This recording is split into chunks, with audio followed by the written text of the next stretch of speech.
Hello বন্ধুরা, তোমরা সবাই কেমন আছো? আবারও চলে আসলাম আরেকটা আচারের রেসিপি নিয়ে। আজকের রেসিপিটার নাম হলো কাঁচা আমের ঝুরি আচার। এই আচারটা খেতে দারুণ স্বাদ। এইভাবে আচারটা তৈরি করলে ঘরে 1 বছর রেখে দিলেও নষ্ট হবে না। তাহলে চলো দেখা যাক। প্রথমে এখানে নিয়ে নিলাম আমি 2টো মাঝারি সাইজের কাঁচা আম, ছিলে ধুয়ে পরিষ্কার করে। এরপর আমি আমগুলাকে ঝুরি ঝুরি করে কেটে নেব। দেখো, ঠিক এরকম করে তোমরা একটা ছুরি দিয়ে আমগুলা কেটে নেবে। এইবার কেটে রাখা আমগুলার উপর দিয়ে দেব পরিমাণ মতো চিনি। চিনিটা দেওয়ার পর একটা চামচ দিয়ে ভালো করে মিক্সড করে নেব আমের সঙ্গে। তারপর ঢাকনা দিয়ে রেখে দেব প্রায় 1 ঘন্টার মতো।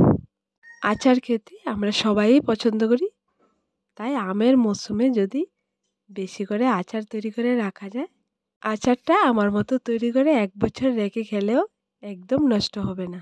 এইভাবে চিনি দিয়ে রাখার পর দেখবে একদম অনেকগুলো পানি জমে গেছে। আচারটা তৈরি করার সময় তখন আর পানি দিতে হয় না। দেখো বন্ধুরা, 1 ঘন্টা পর আমের মধ্যে কতগুলো পানি জমেছে। এইবার আচারটা তৈরি করে নেব। এখানে আচারটা তৈরি করার জন্য আগে থেকে আমি চুলোয় একটা প্যান বসিয়ে রেখেছিলাম।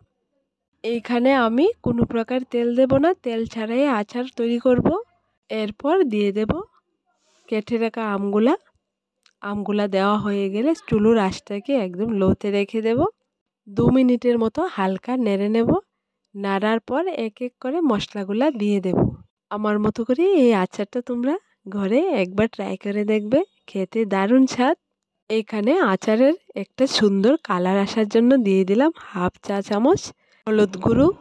টক ঝাল মিষ্টি অনুসারে দিয়ে দিলাম শুকনো লঙ্কার গুঁড়ো। এরপর একটু ভালো করে মিক্সড করে নেব। দেখো বন্ধুরা, হলুদ গুঁড়ো আর লঙ্কার গুঁড়ো আমের সঙ্গে মিক্সড হয়ে কালারটা কতটা সুন্দর হয়েছে। এইবার দিয়ে দেব মশলাগুলা। এখানে আমি আগে থেকে আস্ত ধনে, আস্ত জিরে, আস্ত মরি ভেজে পেস্ট করে রেখেছিলাম। পরিমাণ মতো আচারের সঙ্গে দিয়ে দেব। এখানে 3টে শুকনো লঙ্কা ভেজে হাফ গুঁড়ো করে রেখেছিলাম। এইবার দিয়ে দিলাম। সবগুলা মশলা যখন দেয়া হয়ে যাবে, হালকা আঁচে নেড়ে নেড়ে আচারটা রেডি করে নেব। তো বন্ধুরা, এইখানে আমি সবশেষে দিয়ে দিলাম স্বাদ মতন লবণ, কারণ লবণটা আগে দিলে আমটা একদম গলে যায়। তোমরা সব সময় আগে না দিয়ে লবণটা পরে দেওয়ার চেষ্টা করবে। লবণটা দেওয়া হয়ে গেলে আর 5 মিনিট জাল করে নেব হালকা আছে নেড়ে নেড়ে। দেখো বন্ধুরা, আমের কালারটা একদম চেঞ্জ হয়ে আসছে, তার মানে আচারটা রেডি। এবার নামিয়ে নেব। আম ফুরিয়ে যাওয়ার আগে সবাইকে বলি এই আচারটা তোমরা বেশি করে বানিয়ে রেখে দাও, খেতে দারুণ স্বাদ।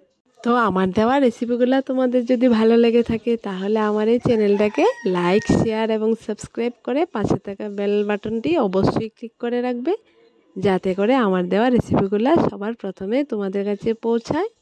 তোমাদের কাছে যদি আমার এই রেসিপিটা ভালো লেগে থাকে তাহলে ছোট্ট একটা কমেন্টে লিখে জানাবে তোমাদের কাছে কেমন লাগলো। আল্লাহ হাফেজ, আবার দেখা হবে নেক্সট রেসিপির সাথে।